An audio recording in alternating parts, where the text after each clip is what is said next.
The Bihar caste census results, in fact, pass are हुए now. Women reservation bill में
तो initially Patna high court ने इस पे स्टे लगाया क्योंकि स्टेट सेंसस नहीं कंडक्ट कर सकता है, पर बाद में उसे परमिशन दी जब स्टेट ने कहा कि ये सर्वे है ना कि एक सेंसस। 10 सालों तक नीतीश कुमार और लालू प्रसाद यादव यानी जेडीयू और आरजेडी ने बिहार में सरकार बनाई, जिनका वोट बैंक था backward class peoples. Bihar state में यादव एक डोमिनेंट ग्रुप है जो कि लगभग 15% है बिहार पॉपुलेशन के। मंडल कमंडल के बाद बीजेपी इंडिया में पॉपुलर होने लगी, जिनका नारा एक राष्ट्र हिंदू राष्ट्र था।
कास्ट ऑफिसर्स है उन्हें ओबीसी रिजर्वेशन से हटाया।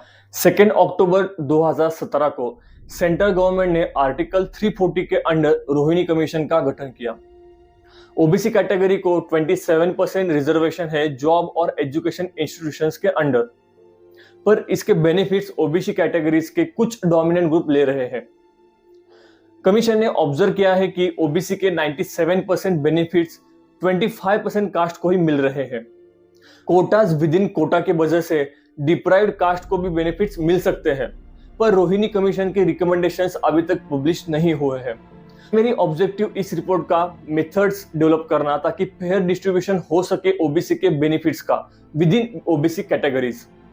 ऑलरेडी 11 स्टेट्स में sub categorisation of OBC caste implement हुआ है, जिसमें वेस्ट बंगाल, तमिलनाडु, महाराष्ट्र, बिहार, जम्मू कश्मीर, कर्नाटक, आंध्र प्रदेश, तेलंगाना, झारखंड, हरियाणा और पौंडीचेरी है। तय करेगी कि पहला हक किसका होगा, यानी क्या अब अल्पसंख्यकों का हक कांग्रेस कम करना चाहती है क्या? और आबादी के ही हिसाब से ही अब तय होने वाला है, तो पहला हक किसका होगा भाई? किसका होगा? आबादी किसकी ज्यादा है, किसका हक होगा? बीजेपी रोहिणी कमीशन के रिपोर्ट्स को एक्सेप्ट करेगी। बीजेपी का सबसे बड़ा वोट बैंक ओबीसी पीपल है। 1971 में जहां बीजेपी को 7% ओबीसी वोट बैंक था, वही 2019 में 54% ओबीसी सपोर्ट है।